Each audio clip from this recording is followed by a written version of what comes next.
Halo, Assalamualaikum warahmatullahi wabarakatuh. Kali ini kita akan melanjutkan diskusi kita tentang akuntansi perusahaan perseroan. Nah, kalau di video yang sebelumnya kita membahas tentang karakteristik dari perusahaan perseroan, maka kali ini kita akan membahas tentang bagaimana sih akuntansi untuk penerbitan saham dan pembayaran dividen.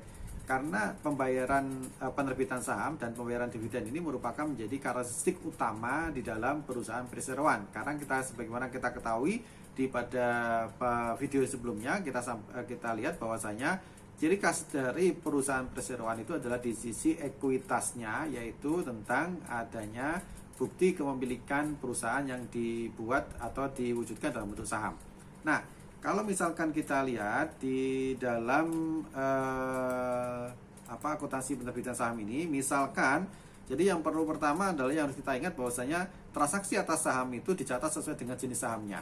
Karena saham nanti ada saham biasa, sebagaimana yang kita ketahui sebelumnya bahwasanya saham di dalam perusahaan perseroan ada dua jenis, yaitu saham biasa sama saham preferred. Maka itu harus tercatat terpisah antara saham preferred dengan saham biasa. Misalkan ini PT Baroka didirikan dengan modal dasar sebesar 3 miliar ya, 3 miliar ya, dari modal dasar 3 miliar, di mana terdiri dari 10.000 lembar saham preferred dengan nilai pari atau nilai nominal, yaitu Rp100.000 per lembar, dan 100 lembar saham biasa dengan nilai pari atau nominal per lembarnya adalah 20.000 lembar. Nah, ini adalah modal dasar. Ingat ya, modal dasar. Kita membahasnya di video yang pertama, yaitu ada modal dasar, ada modal disetor ya. Dan ini adalah modal dasarnya. Modal dasarnya 3 miliar. Kemudian sesuai dengan peraturan yang berlaku adalah 25% dari modal dasar itu harus disetor dan ditempatkan. Maka dari 3 miliar tadi itu 25%-nya itu harus disetor dan ditempatkan ya di dalam catatan laporan keuangan gitu ya. Sehingga kalau kita lihat di sini, maka jurnalnya adalah pertama kita akan mendebet ya 25% ya. 25% dari modal dasar 3 miliar tadi itu adalah 750 juta. Itu adalah minimal gitu ya. Nah, ini kita ambil minimalnya 750 juta. Dari manakah uang 750 juta ini? Itu diambil dari pertama saham preferred. 25% dari 10.000 lembar sahamnya itu adalah 250 juta. Kemudian 25% lagi dari 100.000 lembar saham biasa gitu ya. Yang itu sebesar Rp500.000. Jadi di sini pada saat perusahaan mendirikan dengan modal dasar ya, modal dasar yang 3M tadi itu hanya dicatat di dalam akte notaris, sedangkan yang 25% dari modal dasar itu harus disetor dan ditempatkan. Itu yang kemudian kita lakukan penjurnalannya, yaitu kita mengakui adanya debitnya adalah kas 750 juta, kemudian saham preferred 250 juta, dan saham biasa 500 juta. Nah, ini yang akan tercatat nanti di dalam laporan keuangan perusahaan. Nah, kemudian kalau kita lihat lagi penerbitan saham. Nah, saham itu diterbitkan tadi adalah modal disetor, dan modal disetornya adalah sebesar 750 juta Kemudian penerbitan saham, di dalam penerbitan saham itu pertama adalah perusahaan akan melihat pertama adalah kondisi keuangan perusahaan, yaitu kinerja laba dan kinerja dividennya. Kemudian bagaimanakah harapan investor atas kinerja perusahaan dalam menghasilkan laba. Kemudian kondisi ekonomi dan bisnis yang ada. Nah, ini yang akan menentukan harga penerbitan saham ya. Karena itulah saham nanti itu diterbitkan pada harga nominal, kemudian juga diterbitkan pada harga premium ya, kemudian juga diterbitkan pada harga diskon atau disagio. Jadi ketika perusahaan tadi menerbitkan saham, misalkan diterbitkan kepada publik ya, melalui pasar modal, maka nanti saham itu bisa dalam 3 kondisi ini, yaitu diterbitkan pada harga nominal, diterbitkan pada harga premium, dan diterbitkan pada harga diskon. Yang dimaksud dengan harga pada nominal artinya apa? Antara yang nilai tertera di dalam nilai saham tadi dengan yang dijual, harganya dijual kepada pasar modalnya itu sama ya. Ya, kalau dijual pada harga premium, ini maksudnya dijual di atas nilai nominal ya. Jadi di atas nilai nominalnya. Misalnya nilai nominalnya tadi adalah 20.000 per lembar sahamnya, maka nanti dijual di atas harga premium berarti dijual di atas 20.000, yaitu dijual misalnya 25.000, itu maka dalam kondisi harga premium ya. Tapi kalau misalkan dijual di bawah nilai nominal, misalkan tadi nilai nominalnya 20.000 kemudian ya, kemudian dijual dengan harga hanya 15.000, maka itu dalam kondisi diskon. Nah, di dalam aturan pasar modal yang ada saham itu boleh diterbitkan, hanya boleh diterbitkan pada harga premium atau diterbitkan pada harga nilai nominalnya gitu ya. Tidak boleh harga diskon. Kenapa? Karena harga diskon itu akan menyebabkan transaksi tidak menjadi apa ya istilahnya. Karena apa? Karena kalau di bawah harga diskon itu berarti nantinya akan menjadikan misalkan ini saham itu kan seperti barang gitu ya. Kalau misalkan harganya mahal gitu ya, kemudian dijual dengan harga yang murah, itu pasti akan terjadi over demand gitu ya, permintaan yang berlebih. Karena permintaan berlebih itu akan terjadi apa istilahnya anomali dalam transaksinya gitu ya. Karena itu tidak boleh, di Indonesia itu hanya boleh diterbitkan pada harga normal atau diterbitkan pada harga premium gitu ya.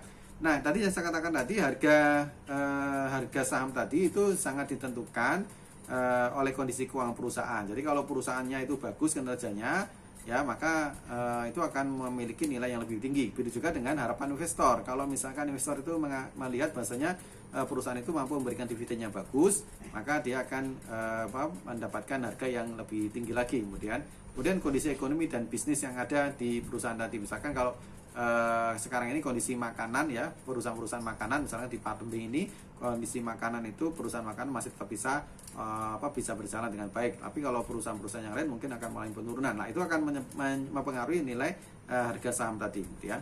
Nah, kita lihat sekarang bagaimana akuntansinya untuk penerbitan saham premium. Ya, kita tidak akan membahas saham diskon ya. Kenapa? Karena saat ini penerbitan saham dengan harga diskon itu tidak diperkenankan dalam pasar modal. Oke, misalkan ini PT Baroka didirikan dengan modal dasar tadi 3 miliar, kemudian 25% modal dasarnya, 25% dari modal dasar tadi disetor dan ditempatkan. Maka untuk meningkatkan kinerjanya, maka PT Baroka ini menjual kepemilikannya senilai 1 M ke publik dengan rincian 5.000 lembar saham preferred dengan nilai nominal 100.000 per lembarnya, dijual dengan harga 110 per lembarnya. Dan 25.000 lembar saham biasa dengan nilai nominal 20.000 tadi dijual dengan harga 25.000 per lembar sahamnya. Bagaimana dengan akuntansinya gitu ya, ketika PT Baroka ini mendirikan saham premium untuk meningkatkan kerjanya dari modal dasarnya tadi. Kita lihat pertama adalah dia akan mencatat penerimaan uang kas ya, karena tujuan dari penerbitan saham itu adalah untuk memperoleh tambahan modal gitu ya. Ingat nanti kalau kita membahas corporate finance ya, corporate finance itu sebenarnya ada corporate finance itu sebenarnya membahas sumber keuangan atau sumber modal dari perusahaan tadi, apakah dari utang ataukah dari ekuitas gitu ya. Nah, ini misalkan dari dia karena menjual tadi 1 miliar ya, senilai 1 miliar lembar 1 miliar ke publik dengan 5.000 lembar saham preferred dan 25.000 lembar saham biasa, maka dia akan menerima uang kas ya, sebesar 1.175 gitu ya. Kemudian dia akan mencatat saham preferrednya itu sebesar 500 juta. Dari mana 500 juta itu? Dari 5.000 lembar saham tadi dikalikan dengan harga nominalnya ya. Harga nominalnya adalah 25.000 gitu ya. Kemudian ini akan muncul premi saham preferred itu 125.000 ya. Jadi premi saham preferred ini selisih antara nilai nominal dengan nilai wajar gitu, atau nilai pasarnya gitu ya. Kemudian saham biasa 500 juta. Kemudian ada premi saham biasanya adalah 50 juta rupiah. Jadi kalau Anda lihat di sini saudara sekalian, Anda lihat di sini bahwasanya untuk saham preferred yang dikreditkan di sini itu adalah dicatat sebesar nilai nominalnya, gitu ya. Tetapi kemudian selisih antara nilai nominal dengan nilai wajar itulah yang diakui sebagai premi saham, gitu ya. Di sini misalkan saham preferrednya itu adalah tapi yang diterima berapa? Uang kas yang diterima adalah nanti adalah jumlah lembar saham dikalikan dengan nilai jual, harga jualnya, gitu ya, bukan harga nominal. Tapi di dalam pencatatannya itu adalah dicatat sesuai dengan nilai nominalnya. Selisihnya antara nilai nominal dengan selisih antara nilai nominal dengan nilai wajarnya tadi atau harga jualnya tadi itu diakui sebagai premi saham, gitu ya. Nah, ini kita lihat di sini 5.000 lembar saham preferen itu dengan nilai nominal 100.000 per lembar itu, maka ini dicatat di sini kreditnya saham preferennya 500 juta ya. 500 juta dari mana? Yaitu 5.000 lembar saham ini dikalikan dengan 100.000 per lembarnya tadi. Kemudian ada ini selisih berapa? Selisih sebesar 10.000 gitu ya. Selisih sebesar 10.000 gitu ya. 110 kan ini selisihnya ini ya. Selisihnya di sini itu nanti dikalikan dengan selisih tadi, dikalikan dengan ini saham preferennya kan. Kalau misalkan 110.000 dikalikan dengan 5.000 lembar saham ini, itu maka nanti selisih dibandingkan dengan selisih 5.000 dikalikan dengan 100.000 per lembarnya ini tadi, gitu ya. Kemudian di sini ada 2.005 lembar saham biasa, gitu ya, dengan nilai 20.000 per lembarnya dijual dengan 25.000. Jadi ada selisih 5.000-nya. Nah, selisih 5.000-nya inilah diakui sebagai premi saham, gitu ya. Dikalikan dengan jumlah lembar sahamnya, gitu ya. Jadi saham biasanya itu adalah 25.000 kali 20.000 per lembar saham. Ini sesuai dengan nilai nominalnya, ya, sesuai dengan nilai nominalnya. Maka di sini dia mencatat 500.000, ya. Kemudian di sini ada premi sahamnya sudah 50.000. Jadi totalnya adalah 1.175.000.000 juta, ya. Ini adalah untuk akuntansi penerbitan saham premiumnya, gitu ya. Saham premium, gitu ya. Nah, ini kalau kita lihat saham beredar awal itu adalah ada 10.000 lembar saham preferen, kemudian ada 100 lembar saham biasa. Maka dengan penerbitan saham premium ini itu ada saham premium ini itu akan menambah jumlah saham yang beredar. Jadi saham beredar itu adalah saham yang dipegang oleh para pemilik atau para investor, gitu ya. Sehingga ada tambahan tadi dari 10.000 saham preferen ditambah dengan 5.000 saham preferen, jadi totalnya 15.000 saham preferen. Kemudian dari 100.000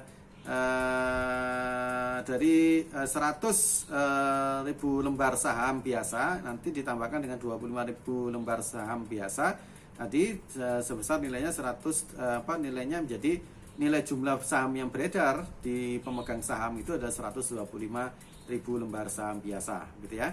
Nah, kalau kita lihat di dalam laporan keuangannya, kita lihat di sini itu nanti di sini ada modal yang disetor, kemudian nanti ditambah dengan premi sahamnya, gitu ya, ditambah dengan premi saham, gitu ya.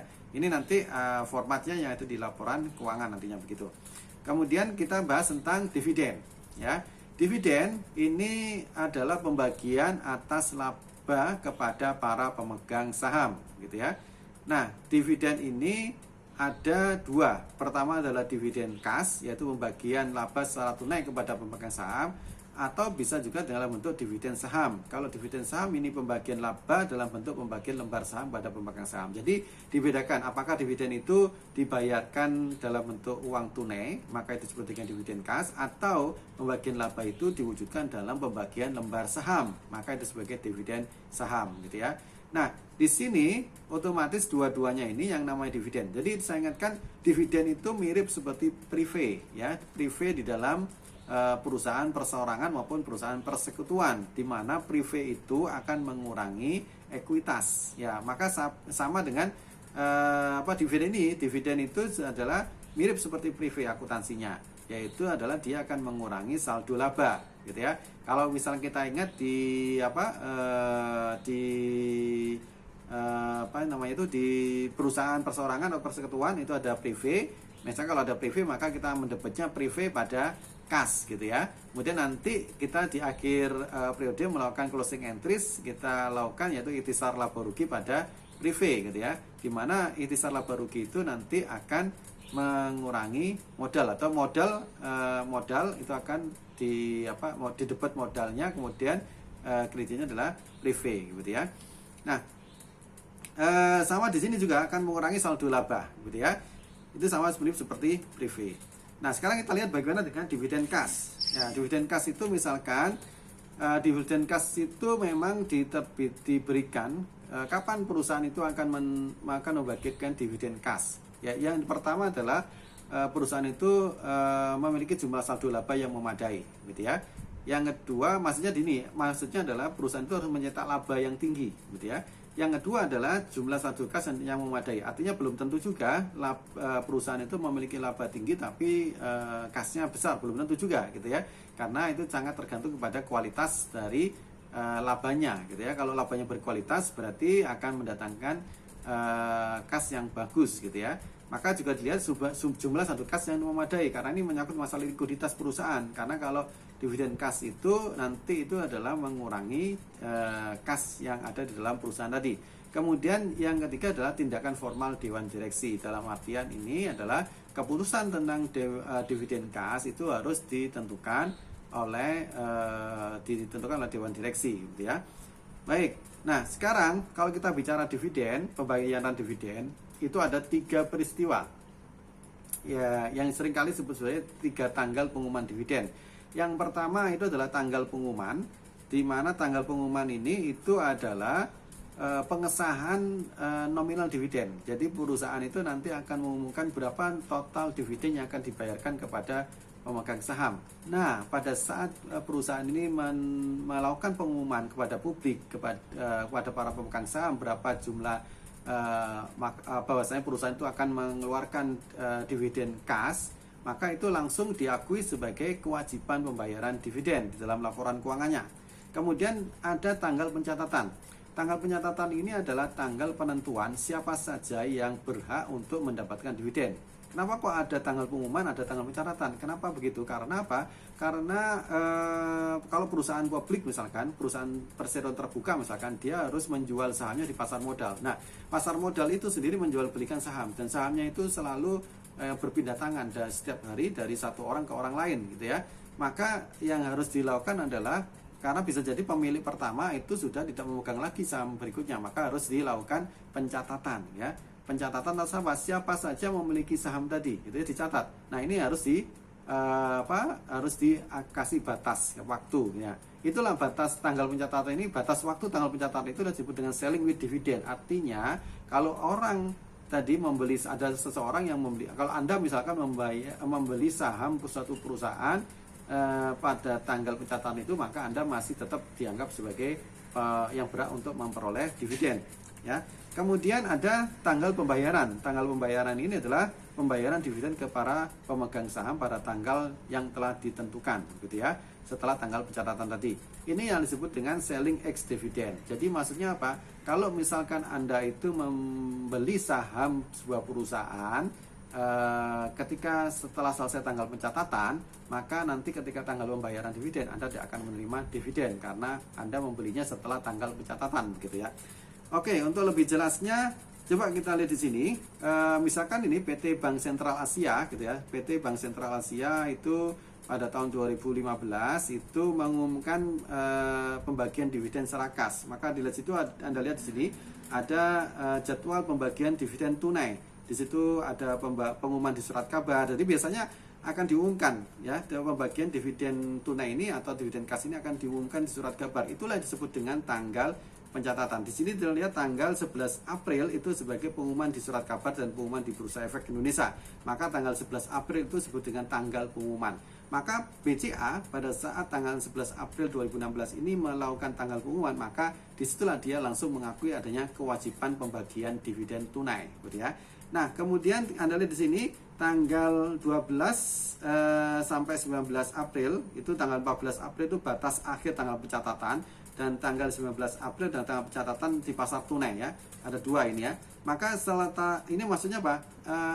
Pihak BCA itu akan mengidentifikasi siapa-siapa saja yang memegang saham BCA gitu ya. Itu yang akan berhak untuk mendapatkan dividen. Dan kemudian di situ disebutkan tanggal 29 April itulah kemudian dilakukan pembayaran dividen. Nah, ini yang tinggal peristiwa tiga peristiwa penting di dalam proses pembayaran dividen. Bagaimana dengan efek dan akuntansinya? Kita lihat ya. Misalkan di sini PT Barokah mengumumkan bagian dividen kas ya kepada pemegang saham pada tanggal 1 Oktober 2019. Periode akhir pencatatan dividen itu penyerahan dividen kas tanggal 10 November 2019 dan pembayaran dividen kas tanggal 2 Desember 2019. Nah, kalau kita lihat misalkan Pak Ali membeli saham pada tanggal 5 November 2019, maka Pak Ali itu akan mendapatkan pembayaran dividen pada 2 Desember 2019. Kenapa Pak Ali mendapatkan pembayaran dividen? Karena Pak Ali ini membeli sahamnya itu adalah sebelum batas akhir pencatatan dividen, di mana batas akhir pencatatan dividen itu adalah tanggal 10 November 2019 ya. Tapi kalau Pak Ali misalkan dia membeli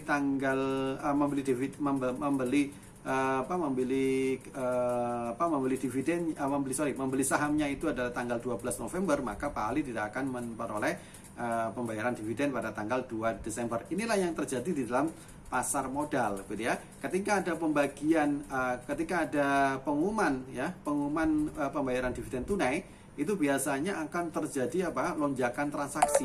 Ya, transaksinya akan transaksinya akan melonjak. Kemudian karena ada lonjakan tadi, kemudian sahamnya akan meningkat harganya ya. Sahamnya meningkat harganya, kemudian nanti akan harganya semakin meningkat gitu ya. Nah, itu yang terjadi biasanya. Itulah yang kemudian pembagian dividen ini merupakan bagian dari salah satu aksi perusahaan untuk meningkatkan harga jual sahamnya gitu ya. Nah, ini bisa dilihat misalnya banyak sekali penelitian tentang bagaimana efek dividen pembayaran dividen kas ini terhadap nilai harga saham di pasar modal yang ada gitu ya. Nah, ini bisa dilihat biasanya gitu dengan bayangkan aja misalkan ini berarti antara tanggal 1 Oktober 2019 sampai tanggal 10 November itu biasanya akan terjadi lonjakan secara normal konsep teoritisnya, maka tanggal 1 Oktober sampai tanggal 10 November itu akan terjadi banyak pembelian saham perusahaan ini ya. Saham PT Barokah ini akan banyak dibeli oleh para investor. Kenapa? Karena para investor memburu dividen saham tadi gitu ya. Nah, nanti itu akan dilakukan penelitian apakah benar antara tanggal 1 sampai tanggal 10 itu ketika ada pengumuman dividen dan tanggal pencatatannya akan berakhir, itu apakah akan terjadi lonjakan atau tidak. Nah, itu akan menjadi sebuah topik penelitian gitu ya. Nah, itu gambaran antara dividen kas, apa efek pembayaran dividen kas atas tiga hal tadi ya. Atas tiga tanggal pengumuman tadi, tanggal pengumuman, tanggal pencatatan, dan tanggal pembayaran gitu ya. Jadi memang yang titik krusialnya nanti itu adalah menjadi respon yang dilihat oleh pasar, itu akan merespon itu antara tanggal pengumuman sampai dengan tanggal pencatatan gitu ya. Nah, disitulah biasanya akan terjadi lonjakan permintaan dari saham ini gitu ya.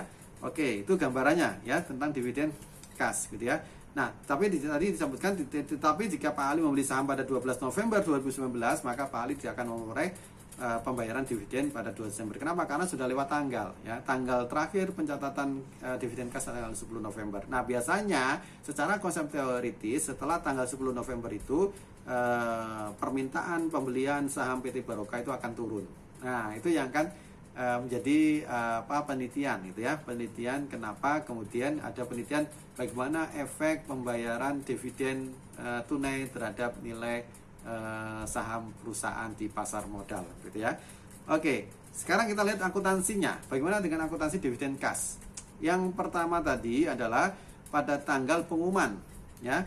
Ingat, ingin saya sampaikan di awal adalah ketika perusahaan itu sudah mengumumkan bahwasanya akan melakukan pembagian dividen kas sebesar sekian gitu ya, sekian miliar gitu ya, maka saat itulah ketika perusahaan itu sudah mengumumkan tadi, maka perusahaan itu harus mencatat, mengakunya sebagai hutang dividen ya, hutang dividen karena belum dibayarkan ya, masih pencatatan. Jadi sudah berjanji akan membayar dividen, maka disebut, tapi belum dibayarkan ya, masih berjanji, maka diakui sebagai hutang dividen ya. Sedangkan debitnya adalah dividen. Ingat, dividen itu sama dengan prive.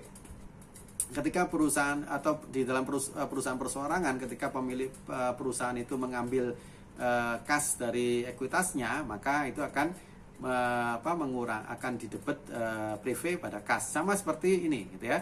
sama seperti dividen. Dividen itu sama karakteristiknya seperti prive gitu ya, dalam perusahaan perseorangan maupun persekutuan.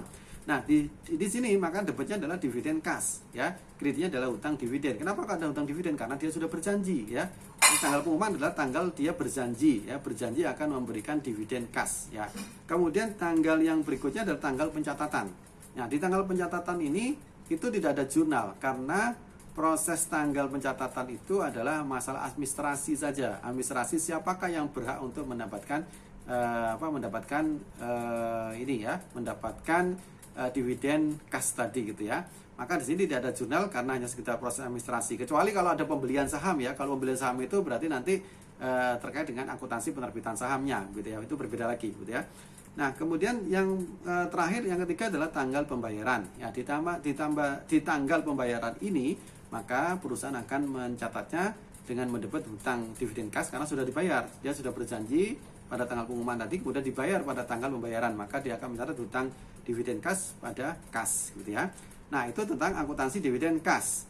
Nah, misalkan ini kita lihat untuk studi kasusnya. PT Baroka mengumumkan pembagian dividen kas atas saham biasa sebesar 480 juta gitu ya pada tanggal 1 Februari. Kemudian tanggal pencatatan terakhir atas pemegang saham yang berhak untuk mendapatkan dividen itu adalah tanggal 18 Maret 2018 gitu ya. Pembayaran dividen itu dilakukan pada 1 Mei 2018. Nah, maka kalau bagaimanakah jurnal pada tanggal 1 Februari 18 Maret dan 1 Mei 2018 ya. Nah, jurnalnya apa? Tanggal 1 Februari 2018 maka itu akan mencatat adanya hutang dividen kas ya sebesar 480 pada debitnya dari dividen kas 480 ya. Karena dia sudah berjanji, sudah mengumumkan saya akan membayar 480 juta dividen kas gitu ya. Oke, maka pada saat dia sudah berjanji, sama seperti Anda kalau sudah Anda berjanji pada seseorang, maka Anda punya hutang yang harus dibayarkan. Itu janji adalah hutang gitu ya. Maka ketika perusahaan itu perusahaan itu mengumumkan pembayaran dividen itu artinya apa? Perusahaan itu sudah berjanji. Namanya berjanji, maka itu dianggap sebagai kewajiban yang harus dipenuhi, artinya sebagai hutang. Karena itulah kenapa jurnalnya adalah debitnya adalah dividen kas 480 juta, kemudian kreditnya adalah hutang dividen kas 480 juta.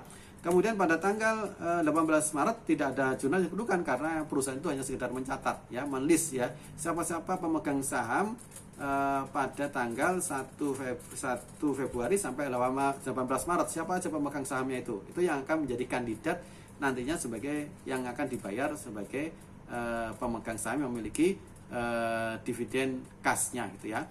Kemudian tanggal 1 Mei ya, tanggal 1 Mei itu kemudian dilakukan pembayaran dividen kas. Nah, maka pada saat pembayaran dividen kas ini maka hutangnya sudah terlunasi. Makanya kemudian debitnya adalah hutang dividen kas 480 juta, kemudian kasnya 480 juta gitu ya. Kemudian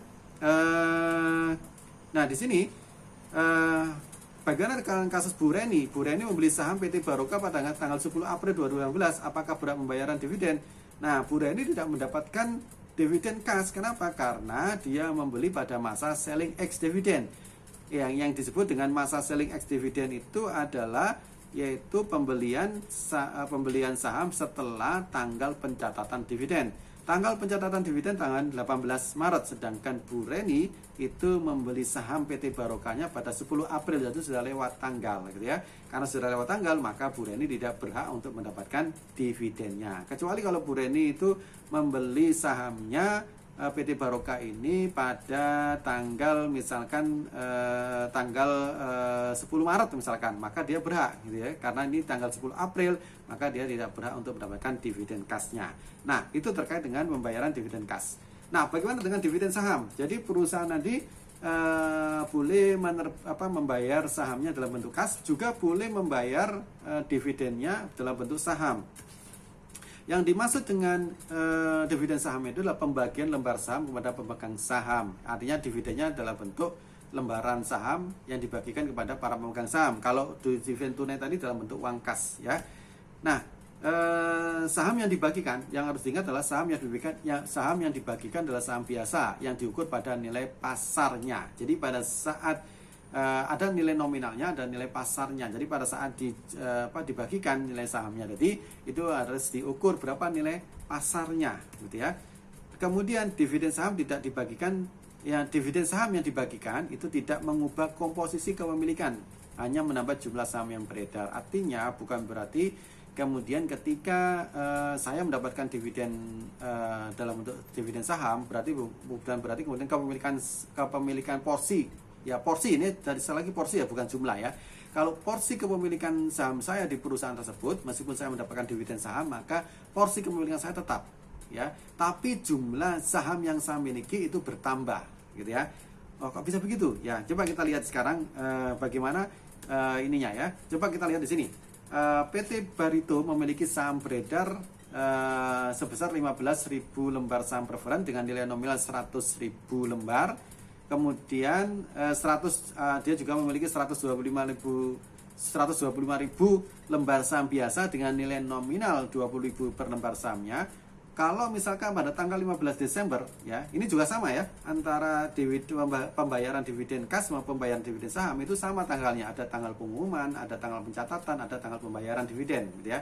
Kalau di sini bukan tanggal pembayaran dividen tapi tanggal pembagian dividen saham, gitu ya. Nah, misalkan pada tanggal 15 Desember 2018 ini PT Barito ini mengumumkan dividen sahamnya 10% dari setiap jenis sahamnya tadi. Ya, dia sudah mengumumkan akan melakukan pembagian dalam dividen dalam bentuk saham, gitu ya, 10% dari total saham yang beredar, gitu ya. Maka dividen akan dibagikan pada tanggal 10 Januari 2019, ya. Pada saat pengumuman yaitu pada tanggal 15 Desember 2018, nilai pasar sahamnya saat itu adalah 30.000 per lembar saham, ya. Gitu ya. Sedangkan nilai pasar saham preferennya itu ada 120.000 lembar per 120.000 per lembar saham preferennya, gitu ya. Nah, bagaimana jurnalnya? Jadi yang pertama adalah tanggal 15 Desember. Tanggal 15 Desember itu adalah mengakui adanya pembagian dividen saham yang dibagikan, gitu ya. Kita lihat di sini. Pertama adalah yang jelas adalah akan mendebet dividen saham, ya. Dividen saham, ya. Kalau tadi dividen kas, sekarang dividen saham. Ya, sekarang lagi kenapa kok didebet, Pak? Karena ini adalah dividen itu mengurangi modal, ya. Kalau modal itu saldo normalnya adalah kredit, maka pengurangnya adalah saldo normalnya debit, ya, sorry.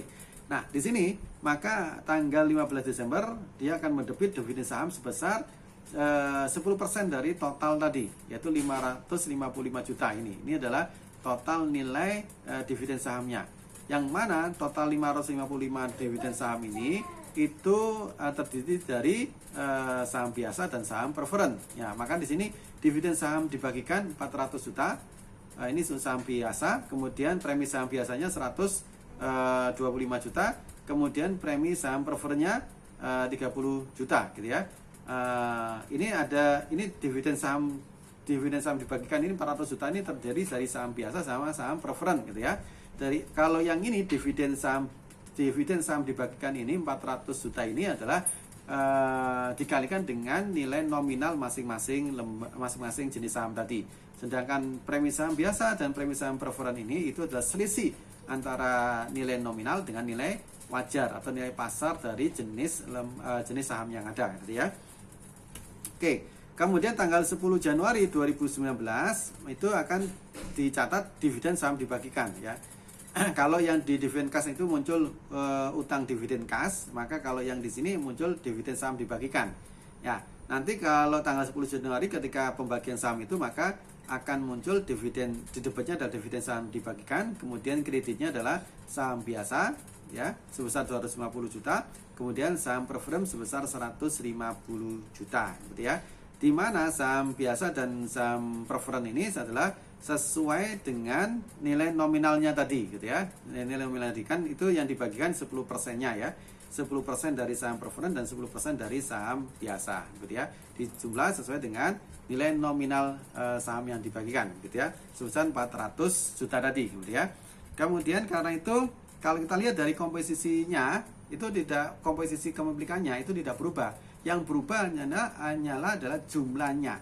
Kalau kita lihat komposisi awal tanggal 15 Desember 2018 itu saham preferennya itu adalah sebesar 15.000 lembar atau setara dengan 10,71%. Sedangkan saham biasanya itu ada 125 lembar atau setara dengan 89,29%. Itu komposisi kepemilikannya. Maka ketika dilakukan tanggal 10 Januari 2019, komposisi akhirnya itu saham preferennya itu meningkat jadi 16.500 lembar, tapi komposisinya tetap 10,71. Begitu juga dengan saham biasanya. Saham biasa itu 137 lembar saham itu 89,29% gitu ya. Nah, jadi apa intinya? Intinya adalah di sini pembagian dividen saham itu tidak mengubah komposisi kepemilikan, tapi menambah jumlah lembar saham yang dibagikan gitu ya.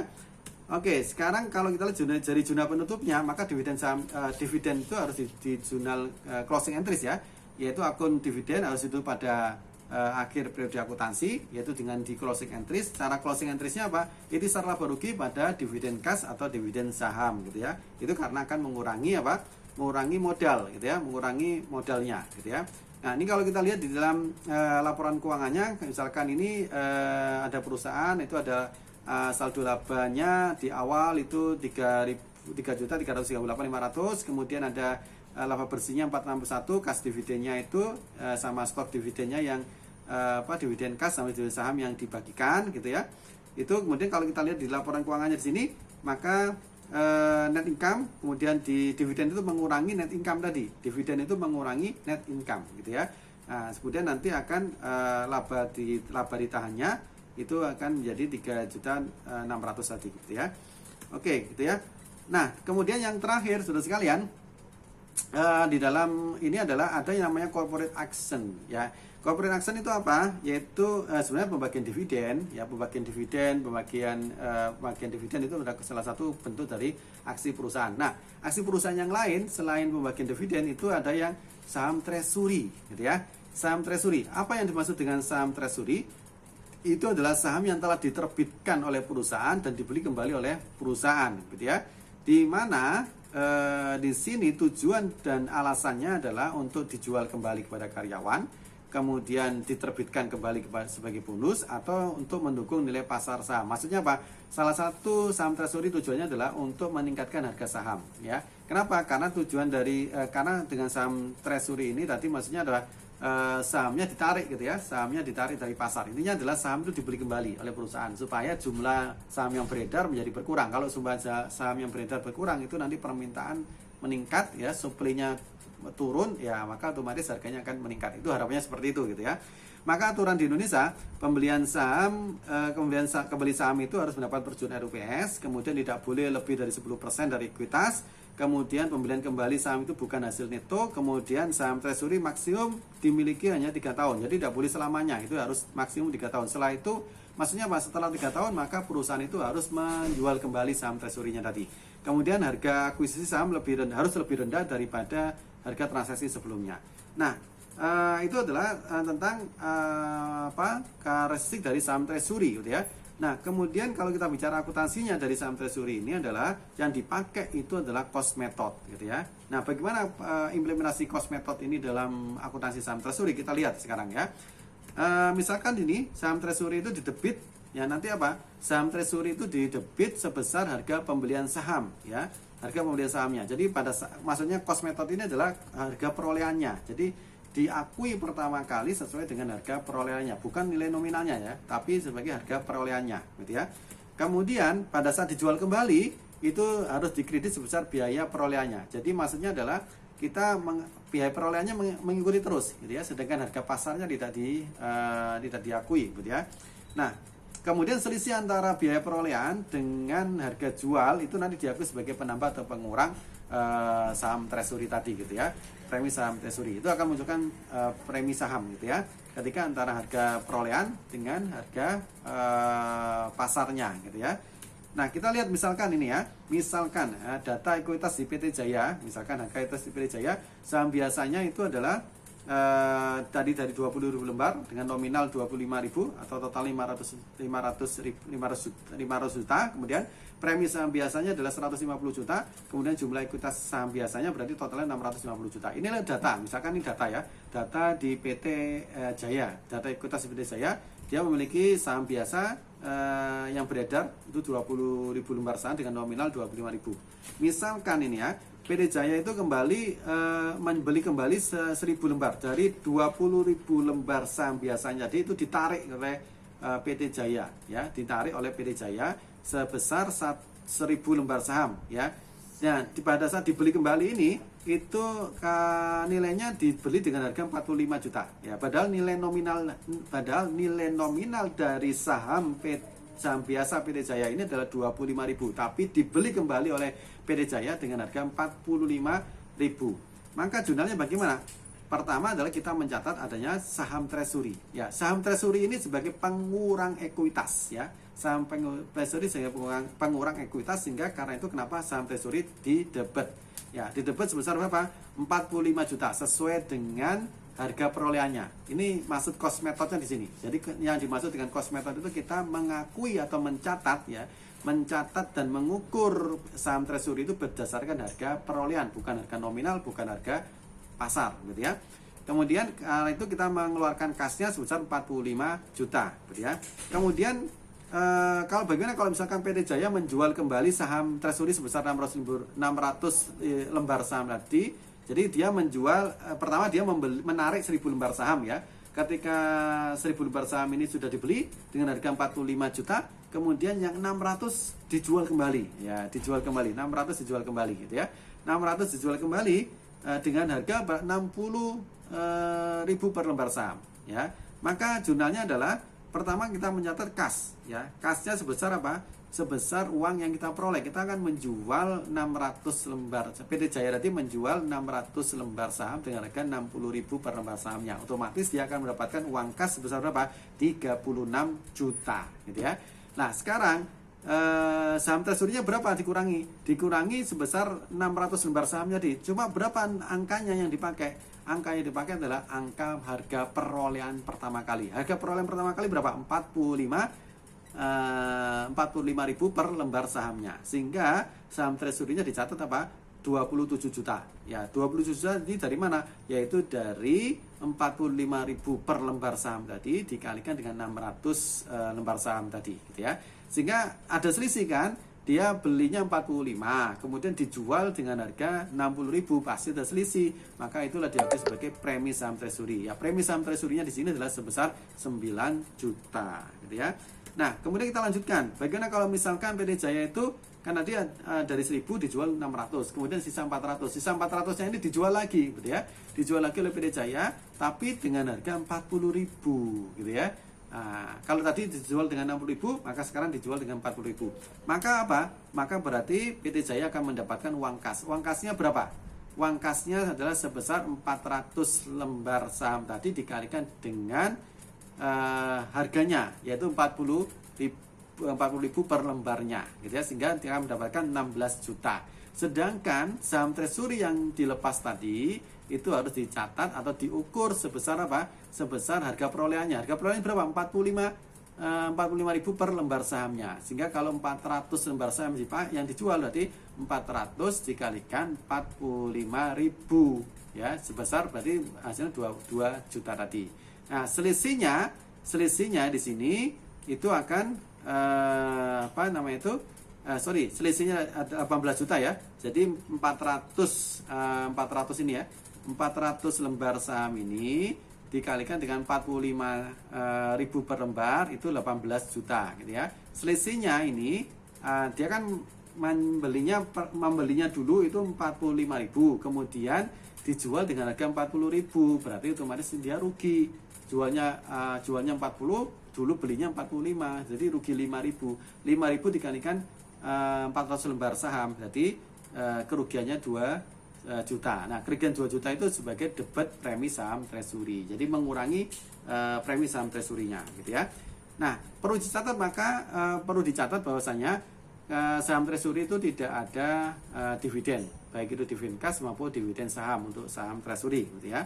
Kemudian saham treasury ini sebagai pengurang ekuitas, ini harus ingat ya, pengurang ekuitas pemegang saham pada laporan posisi keuangan sebesar biaya perolehannya. Jadi karena menggunakan cost method tadi, maka saham treasury ini sebagai pengurang ekuitas ya dalam bentuk saham ya sebesar nilai perolehannya ya, atau sebesar penilaiannya. Kalau tadi saham treasury-nya dibeli dengan harga 45 juta, maka 45 juta itu akan melekat terus ya, akan melekat terus. 45 juta nanti akan melekat terus gitu ya.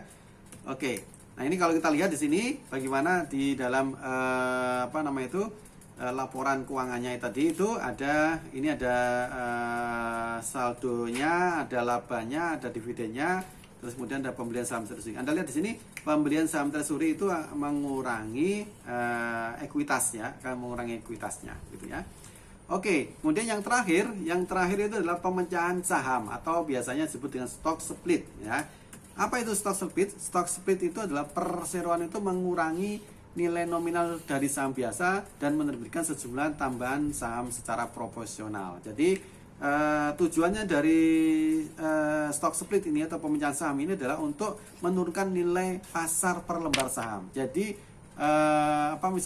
misalkan nih ya, misalkan sahamnya ini terlalu tinggi gitu ya harganya, maka kemudian dipecah ini ya, diturunkan harganya supaya orang dapat memiliki saham lebih banyak lagi ya. Misalkan contohnya adalah ketika perusahaan itu ingin memperluas cakupan pemegang sahamnya, maka diturunkan harganya. Nah, itu namanya adalah stock split atau pemecahan saham gitu ya. Nah, pemecahan saham ini itu tidak memerlukan jurnal transaksi. Kenapa? Karena tidak mempengaruhi nilai gitu ya. Nilainya tetap sama gitu ya. Cuma jumlah sahamnya yang beredar itu menjadi banyak sekali. Sehingga ini mirip seperti apa? Seperti tadi ya. Jadi sahamnya dipecah-pecah jadi besar, menjadi kecil-kecil gitu ya. Tapi banyak jumlahnya, tapi nilainya tetap sama. Ya, coba seperti apa? Nah, seperti ini. Misalkan nih ya, ada perusahaan ya sebelum melakukan stock split ya, sebelum melakukan stock split di sini itu jumlah sahamnya adalah 10.000 lembar ya. Kemudian nilainya adalah per lembarnya adalah $100 gitu ya. Kemudian dari $100 ini per lembar saham nanti dipecah menjadi 20 gitu ya. Jadi awalnya 100 kemudian dipecah jadi 20 sehingga satu lembar saham yang harganya itu 100 dipecah menjadi 20 sehingga apa? Misalkan saya pertama awalnya memiliki satu lembar saham harganya 100, kemudian dilakukan pemecahan saham dengan harga per sahamnya adalah 20, maka saya akan mendapatkan berapa? Akan mendapatkan 5 saham ya. 5 saham dengan nilai masing-masing 20 gitu ya. Nilai jumlah saya adalah tetap 100 gitu ya. Nilai saham saya tetap 100, tetapi jumlah saham saya secara kuantitas ya, bukan secara nilai ya, tetapi secara kuantitas itu menjadi 5, dari 1 menjadi 5 lembar gitu ya. Nah, itu karena itulah kenapa tidak diperlukan akuntansi, karena tidak mengubah nilai, yang berubah adalah jumlah kuantitasnya. Maka Anda lihat di sini yang awalnya itu adalah 100 ini, 400 ini, kemudian jadi 4 lembar saham ini kemudian dipecah gitu ya menjadi banyak. Ini yang kemudian 5.1 ya, 5:1 itu berarti maksudnya adalah satu lembar saham dipecah jadi 5 gitu ya. Jadi kalau tadi misalkan satu lembar saham harganya 100 dipecah menjadi 5, maka per lembarnya adalah 20 gitu ya. Jadi nilainya tetap sama. Kalau kita lihat ini nilainya tetap sama, tapi jumlahnya menjadi banyak gitu ya. Yang sebelah sini sebelum dilakukan pemecahan saham itu hanya satu lembar saham, kemudian setelah dilakukan pemecahan saham maka menjadi 5 lembar saham gitu ya. Tapi nilainya tetap sama gitu ya. Itu yang disebut stock split, sehingga di dalam stock split ini tidak diperlukan jurnal akuntansinya. Karena apa? Karena tidak mengubah nilai ekuitas. Yang berubah hanyalah dari sisi aspek jumlah saham yang beredar di investor, itu yang berubah gitu ya. Oke, saudara sekalian, itu saya rasa akuntansi terkait dengan akuntansi saham, transaksi saham. penerbitan saham, kemudian pembagian dividen, kemudian saham treasury, kemudian stock split gitu ya. Mudah-mudahan itu bisa memperjelas materi yang ada. Untuk lebih jelasnya lagi, Anda bisa membaca buku referensi yang ada gitu ya. Terima kasih. Sekian, wassalamualaikum warahmatullahi wabarakatuh.